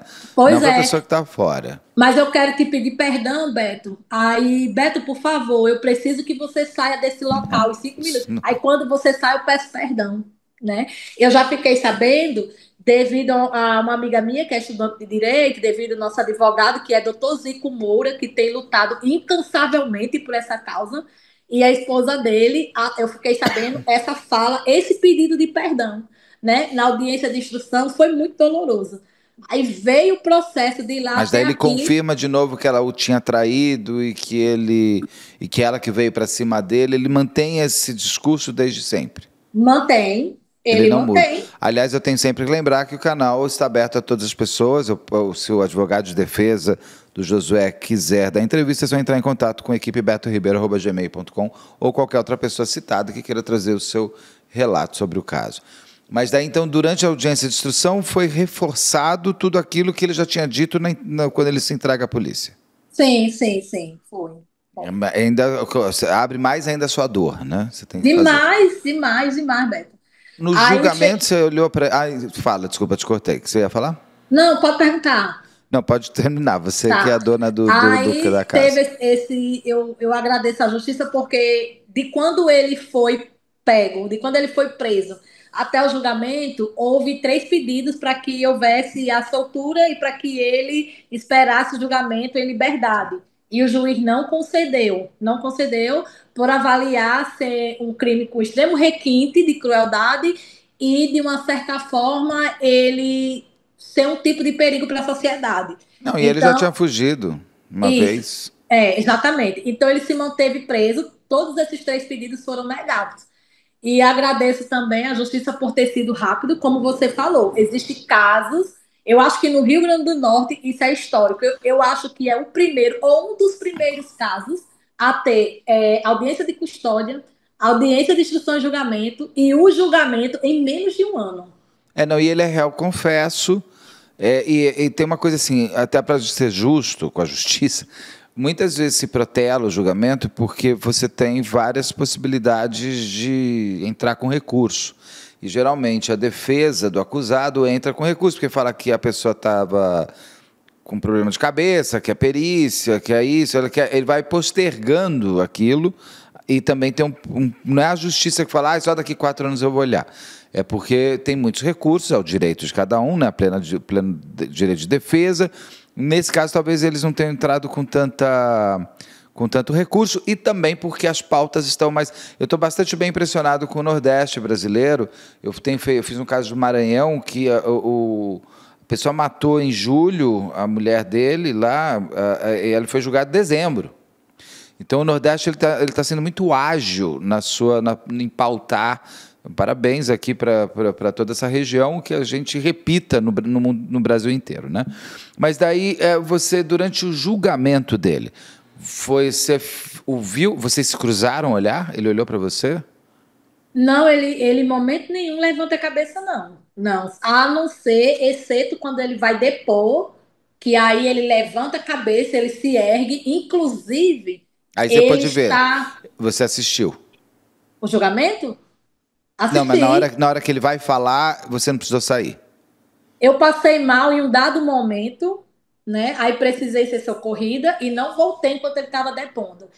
O momento em que eu passei mal foi quando passaram lá na tela o primeiro depoimento dele, quando ele deu na delegacia, aonde ele foi se entregar. E eu passei mal numa parte que ele diz assim: eu deixei ela agonizando, sabe? Aí eu passei mal porque ele podia ter passado na minha janela, ter batido. Ele podia, quando ele fugiu, ele podia ter ligado, ele podia ter avisado alguém. Eu não ia salvar a vida da minha filha, mas ela ia ter uma despedida digna. Eu, como mãe, eu ia ter o direito de me despedir da minha filha. Mas ficou tão desfigurado a atrocidade que ele cometeu com ela que o caixão não pode ser aberto, né? E isso eu achei quer dizer, tudo foi uma falta de humanidade, foi uma crueldade Te, gigantesca. te dói demais imaginar que você estava aqui deitada e a sua E filha minha estava filha morta aqui deitada. sozinha. E do lado, né? Exato. Beto, eu passei muito, muito mal com o caso de Vitória Regina, sabe? Porque eu vi praticamente semelhante à história da minha filha, duas jovens bonitas, cheias de sonhos, cheias de projetos, e foram mortas com a perversidade É. Eu entrevistei gigantesca. agora o pai da Vitória. Você Eu viu? vi, sim, É vi. muito triste aquela frase que ele fala: eu vivo hoje por viver. É uma coisa que me mata esse tipo de... Como uma morte dessas, não, é isso que a justiça tem que olhar muito forte. Ele não matou somente a Vitória Regina, matou toda a Toda a família dela. família. Ele não matou só a sua filha, o Josué. Ele matou você, os seus sobrinhos, seus outros sobrinhos, sua irmã, o pai dela. Ele mata. Uma morte dessas mata socialmente e mentalmente muito. Tem gente que não sai mais da cama. Exato, exato. Entendeu? E Beto, a gente não vive. O pai e a mãe de Vitória, eles não estão vivos. Porque existe uma diferença entre viver e sobreviver. Nós sobrevivemos, sobrevivemos. Eu sobrevivo contra a minha vontade. E eu passei um ano fazendo terapias, psicólogo, psiquiatra, medicamentos muito fortes para mim poder chegar viva até o julgamento. Já que teve o julgamento, eu não vou mais tomar medicamento. Eu já falei aos psicólogos, psiquiatra, agora eu quero ficar no meu túmulo. Eu vou ficar agora no meu túmulo, esperando a morte chegar. E aonde é o meu túmulo? É a minha cama, é o meu quarto, é tudo escuro, sem ninguém, sem ver, Eu nem falar. desejo de verdade que a gente se encontre daqui 10 anos e que você tenha o outro olhar como quando eu conheci a Carol, a mãe da Isabela Nardoni. Que ela conseguiu reorganizar e se... Porque viver também é uma bênção, em todos os sentidos. E com certeza a sua filha não ia gostar de saber que você não está podendo sorrir mais. E é natural, porque não faz um ano. E o tempo, nessa hora, é muito perverso e, ao mesmo tempo, um bom remédio. Porque o Leniel Borel, por exemplo, quando eu entrevistei ele, eu fiquei muito, muito tocado com uma frase dele, que ele diz assim: o filho dele morre em 2021, se eu não me engano. e ele falou que para ele o pior ano foi 2022, porque aquele ano seria primeiro ano inteiro sem o filho dele. E eu imagino que para você 2025 seja um pouco isso, porque 2024 você teve a sua filha por pelo menos 4 meses. 2025 é o primeiro ano da sua vida, é o primeiro ano do resto da sua vida. Então eu desejo de verdade que esse seu luto real e mais do que necessário, que você consiga ir se reencontrando, saindo, porque eu percebo também muitas pessoas, quando você está nesse momento, das pessoas se sentirem culpadas, inclusive, por uma morte que você não conseguiria evitar. Né? Você tem essa culpa, não? Sim, tenho. Eu tenho a culpa de não ter denunciado, mesmo contra a vontade da minha filha. E eu vou já te falar porque o que é que aconteceu no julgamento. Eu tenho culpa de ter permitido ela estudar à noite nesse ano. Eu me sinto culpada de tê-lo como filho, sabe? E 2024, as pessoas diziam assim: 2025 vai ser um novo ano, mas eu entrei em pânico e eu não queria que acabasse o ano de 2024. Eu não queria. Foi o ano da tragédia, mas eu não queria que acabasse. Exatamente por isso que você falou, porque em 2024 eu tive a minha filha. Eu vim para 2024 com a minha filha e eu fui para 2025 esmagada, né? E falando de Ana Carolina, que ela ressignificou a dor dela, graças a Deus, ela teve uma base, ela teve um aparato, porque Ana Carolina, ela tem pai, ela tem mãe, né? Ela conseguiu ter 2 Ela filhos. conseguiu ter, entendi. E eu, Beto, a minha melhor amiga, a minha filha, a minha mãe, o meu pai, era minha filha. Entendeu? A minha mãe, ela Você faleceu perdeu nos meus tudo num braços. só. A minha mãe faleceu nos meus braços. O meu pai faleceu nos braços da minha filha. E a minha filha estava sozinha. Isso me dói, sabe? Então, eu não posso ter filhos, como a gente já falou anteriormente. Vou tentar uma adoção, não sei, eu tenho 44 anos, eu não sei quando é que eu vou conseguir essa adoção, né? E eu queria até mencionar, falar para você que eu venho acompanhando Ana Carolina e vi que tem um delegado Palumbo, que ele é delegado e ele é deputado federal de São Deputado. Paulo, que ele Eu não está sei se fazendo é federal ou estadual, não sei. é federal. Ele Federal. está fazendo uma PEC e o nome dessa PEC é Isabela Nardoni. Isabela Nardoni. E essa PEC é sobre aquela questão: se o criminoso for sentenciado a 30 anos, que ele fique preso Que é 30 o que eu anos. mais falo aqui, que é o que eu digo. Não precisa de prisão perpétua, precisa de cumprimento de pena. Porque se a pessoa Exatamente. ficou. Prisão perpétua teria que fazer uma outra constituinte, não tem como, que é a cláusula pétrea. Mas se você puder, se a pessoa foi condenada a 50 anos, que fique. Se foi há 19 anos, que fique. Não tem saidinha, não tem semiaberto, não tem aberto. É essa que é, né? Que é o que eles estão lutando agora, eu vi. Exatamente. Que é o que é a progressão de regime. O que é a progressão de regime? A progressão de regime permite que os presos cumpram apenas uma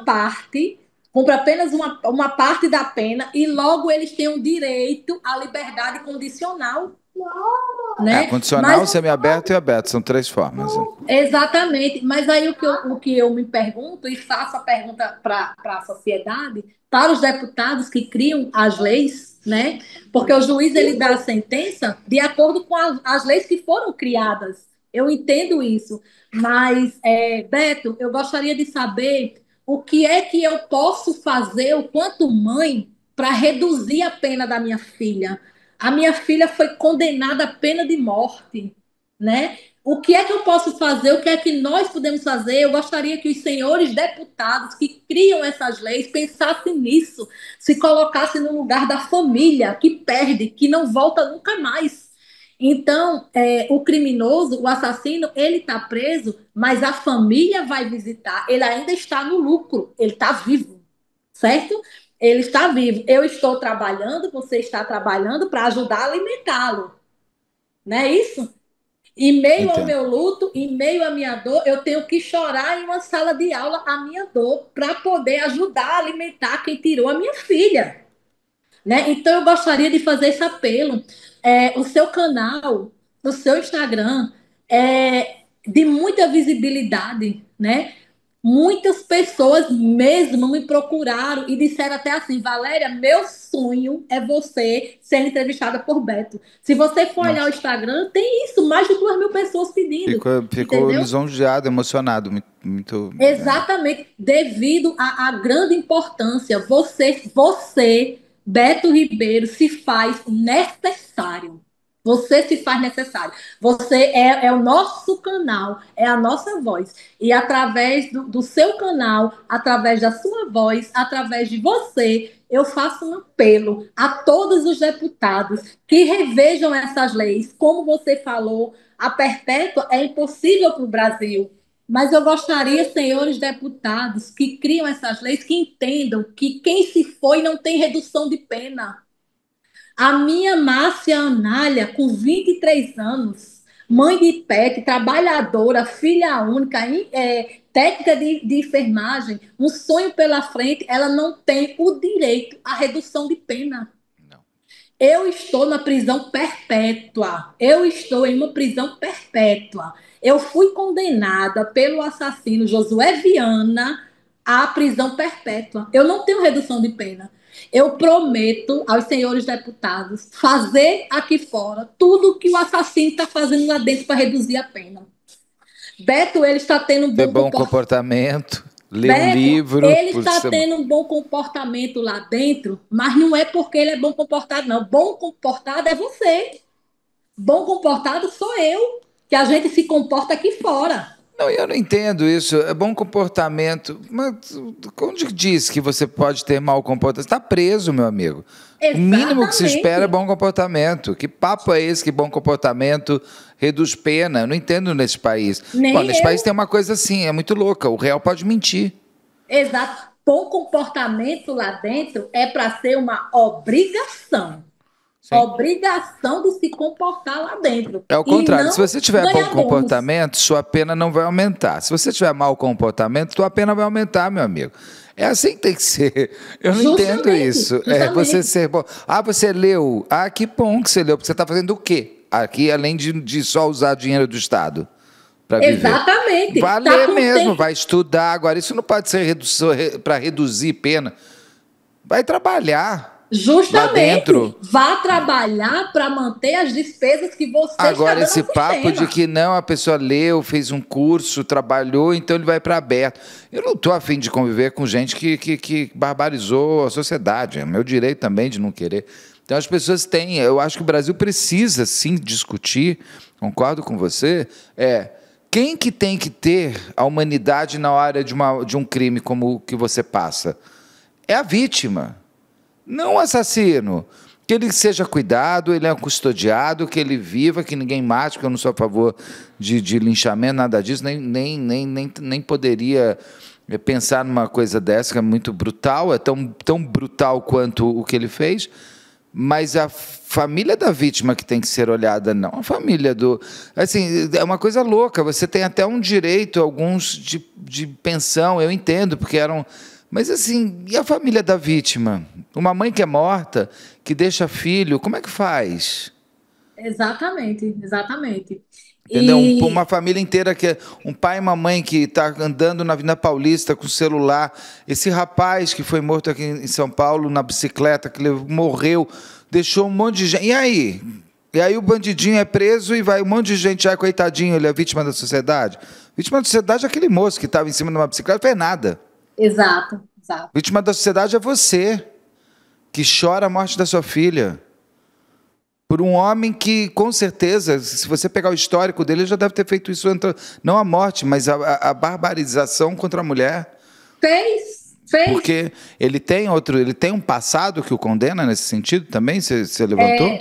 Beto, não judicialmente. Mas né? existe Então, porque... existe. O que que acontece? Por que que eu te falei assim? Hoje eu me arrependo, hoje eu me sinto culpada por eu ter respeitado a vontade da minha filha, por eu não ter ido contra ela e ter feito a denúncia. Porque eu vou ser bem clara para você quanto a isso, e eu me sinto culpada e me sinto no direito de repassar isso para que outras mães não façam, não cometam o que eu fiz por amor, né?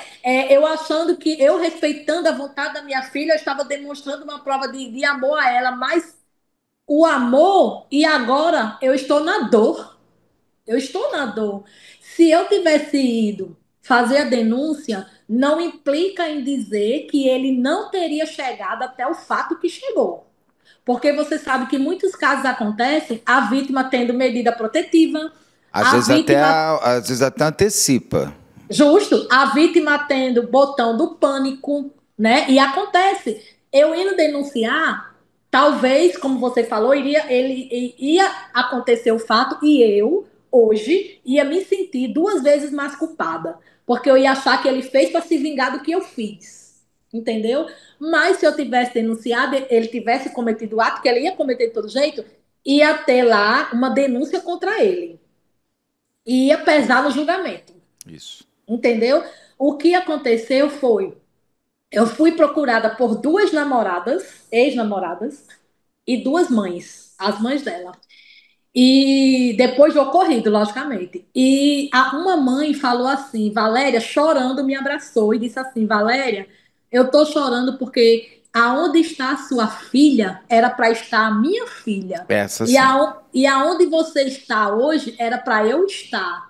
Deixa eu lhe dar um abraço. Aí me abraçou e contou que ele namorou com essa filha dela durante 3 anos. E depois a filha contou a mesma história, namorou durante 3 anos.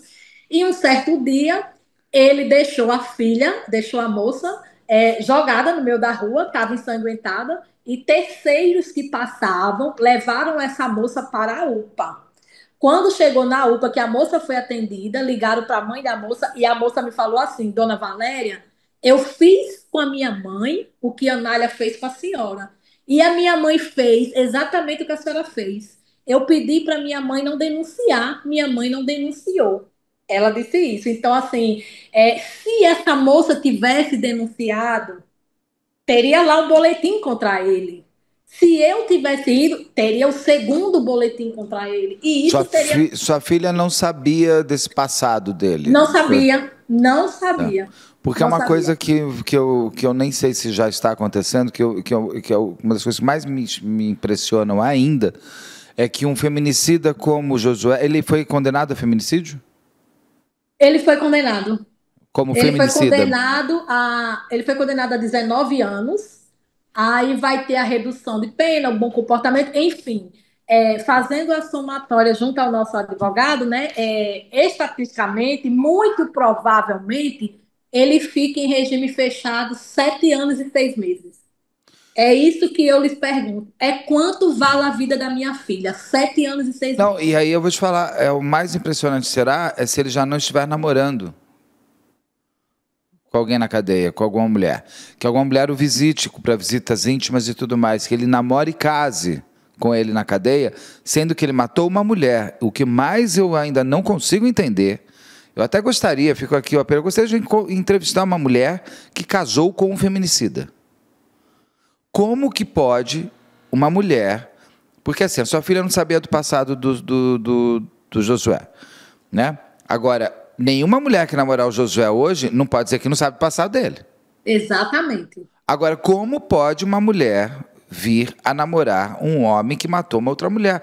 Quando uma mulher namora um homem que matou sua ex-companheira, namorada, esposa, ela está matando de novo essa mulher.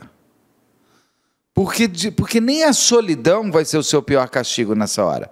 Porque ele ainda vai conseguir ter uma vida sexual, uma vida emocional. Eu não entendo como que nem a solidão se torna o castigo maior de um homem como esse. Como que uma pessoa namora um assassino, ponto. Mas como uma pessoa namora um homem que matou uma ex-namorada, uma namorada, uma esposa, eu não consigo entender.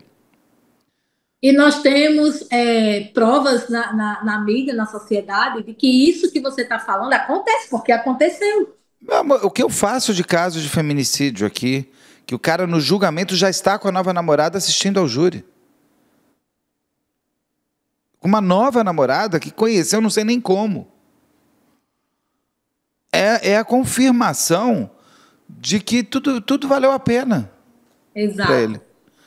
Outra coisa também, Beto, que no julgamento me doeu um pouco, mas eu não sei se isso é lei. Se for lei, eu respeito, porque, como eu falei anteriormente, não foi o juiz que fez as leis, ele está Sim. cumprindo as leis que foram feitas.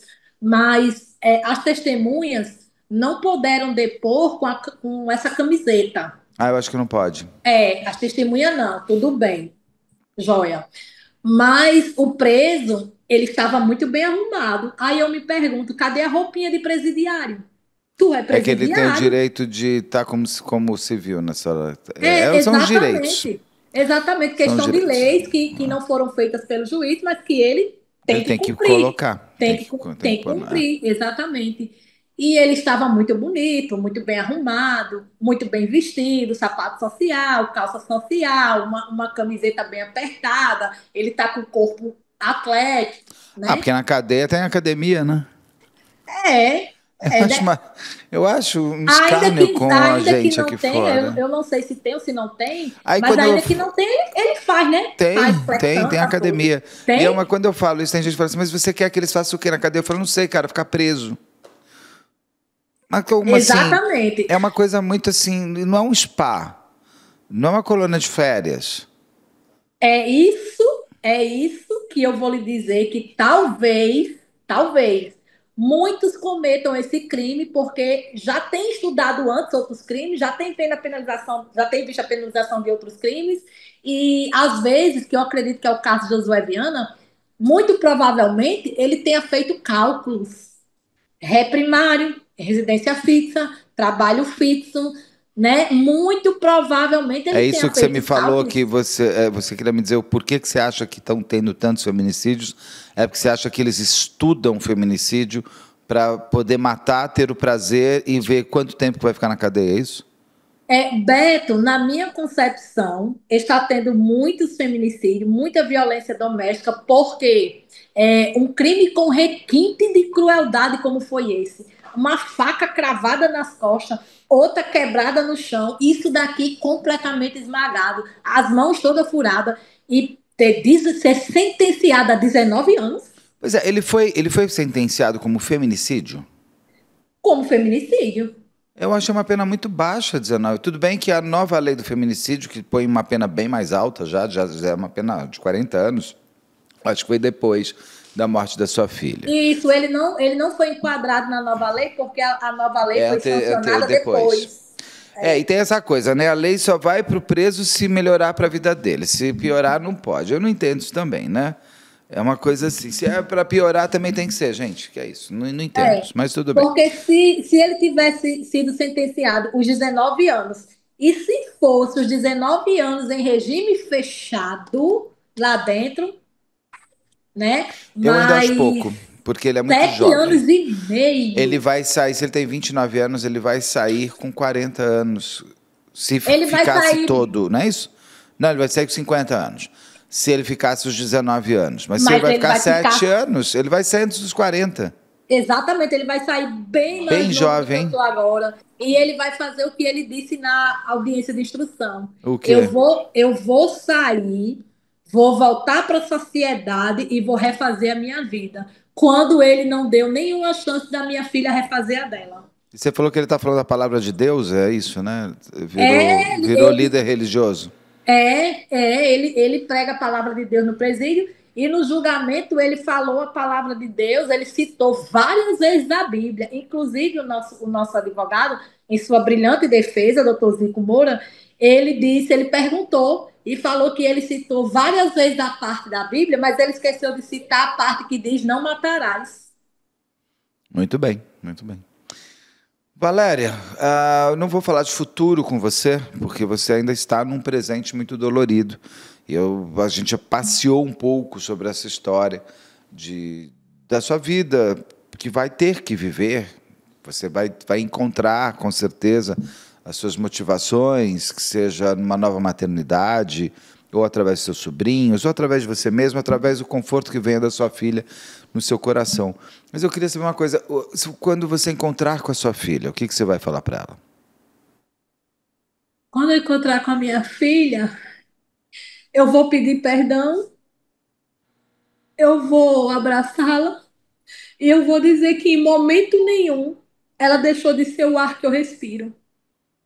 E que na ausência dela, eu fui forçada a respirar para lutar por ela. E por novas e impedir que novas massas aconteçam. Você falou que quer pedir perdão. Você tem tanta culpa assim? Então, Perdão. Beto, me tortura a culpa. O que eu vou deixar agora também mais um recado para as mães que têm os genros, que respeitam os genros, que consideram o genro. Se não saiu do seu útero, não é seu filho. Se não saiu de você, não é seu filho. Que aconteça o respeito, a consideração. Mas se não saiu de você, não é seu filho. A culpa que eu sinto é de ter Josué Viana como filho. Talvez o fato de eu tê-lo como filho, por eu só ter tido minha Nalinha, né? Não tive outro filho, então e eu não ter mãe, não ter pai, então eu dediquei a ele esse lugar de filho. Talvez esse fato tenha inibido a minha filha de me contar algumas coisas. Talvez ela tenha deixado de me falar para não me decepcionar. Entendi. Talvez ela tivesse vergonha. Eu trouxe uma pessoa, apresentei minha mãe, casei e eu vou levar essa tristeza para ela. Que as filhas não pensem assim. Que as filhas não pensem assim. Que não deixem de falar nada. Nada. E que as mães pensem da forma que hoje eu estou pensando na dor. Se não saiu de você, não é seu filho, é seu genro. Saiu de outra pessoa. Não tenha jamais como filho. Então, essa é minha culpa, Entendo. né? Tem essa culpa de eu ter tido como filho e eu achar que ela se omitiu muitas vezes por isso e de não ter feito a denúncia, mesmo que contra a vontade dela. Ainda que a delegada de polícia aqui me falou, Valéria, você ia fazer a denúncia contra a vontade de Márcia, mas ainda assim a gente precisa da vítima, que precisa fazer o corpo de delito, precisa Sim. fazer tudo isso, Sim, né? é. Mas mesmo assim, eu me culpo por eu não ter ido contra a vontade dela fazer essa denúncia. E ao mesmo tempo, Beto, eu imagino o seguinte: se eu tivesse feito essa denúncia, ele ia fazer a cabeça dela para ir morar em outro lugar, Ah, sim, você ia ficar ainda mais né? afastada da sua filha. Aquilo que a gente Justamente. falou, ele poderia antecipar uma E decisão, nesse muita coisa. outro lugar, eu acredito que ele tivesse cometido o crime, tivesse ocultado o corpo e talvez hoje estivesse chorando comigo. E quando fosse descoberto que o autor do crime foi ele, eu estaria hoje numa casa de repouso, no manicômio. Por quê? Porque eu ia achar assim: se eu não tivesse denunciado, ele não tinha saído daqui de perto de mim. Se ele não tivesse saído de perto de mim, ele não tinha cometido o crime. Sim. Né? Então você entende essas duas vertentes que ficam na minha Entendo. cabeça? Sim, sim.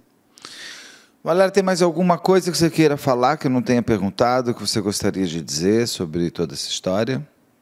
Que você não precisava Não, ter não, Beto, vivido? tudo ok. Eu acho que passei o meu recado, passamos o nosso recado. E eu não sei, eu dizia que o julgamento era um paredão para mim, que eu não sabia dizer se eu ia bater e voltar ou bater e ficar, né? Porque eu vivi 23 anos para minha filha e um ano em prol do julgamento. Hoje eu não sei, vou viver por quê nem para quê nem por quem, eu não sei. E dizer que eu saí triste sim do julgamento, porque eu esperava, eu e toda a sociedade, a gente esperava pelo menos de 22 a 23 anos, a gente pedia a pena máxima, sabendo que no Brasil ninguém chega à pena máxima. Mas a gente pedia a pena máxima para chegar a uma pena mais alta, para ver se ele ia ficar pelo menos 10 anos preso. Sim. Mas, infelizmente, a sentença foi de 19 anos e daqui a 7 anos e meio está na rua Espero que você e não o as moças de encontre. Parnamirim se cuidem, né? Eu Prestem espero, atenção. eu espero que você não tenha o desprazer de ter que cruzar com ele no supermercado. Para mim seria morrer pela terceira vez. Porque quando eu vi a minha filha no estado que eu te falei, eu morri ali. No julgamento, eu morri pela segunda vez. Ter que respirar o mesmo ar que ele, no mesmo ambiente, vai ser morrer pela terceira vez. E talvez será a morte mais fatal do que as outras duas. Desejo que não. Desejo de verdade que não. Queria te dar um abraço, mas fica o meu abraço aqui pelo Zoom. E eu desejo de verdade que você tenha uma vida não completa, porque eu acho que vai ser impossível, mas quase. Que você se pegue rindo um dia, que você se pegue um dia completo, que você possa olhar e falar: hoje eu fui feliz. E aí, quem sabe a gente volta a se falar daqui a um tempo, para saber como é exatamente essa passagem de luto. Fica aqui o nosso convite, meu convite para a gente se falar daqui uns 4, no máximo uns 4 anos, que eu acho que já é um tempo para você já ter reolhado tudo. Um beijo grande, Valéria, foi um prazer te conhecer. A sua filha com certeza deve ter muito orgulho de você. Você é uma mulher muito interessante, muito necessária para a vida. Então, se aguente, se vá, ache ali o seu próximo caminho. E se você tiver um filho, que ele perceba a felicidade de ter como você como mãe. Um beijo grande para você. Muito obrigado, Beto, por ser a nossa voz e por nos dar vez. Muito obrigada. Obrigado. Um beijo. Tchau, tchau.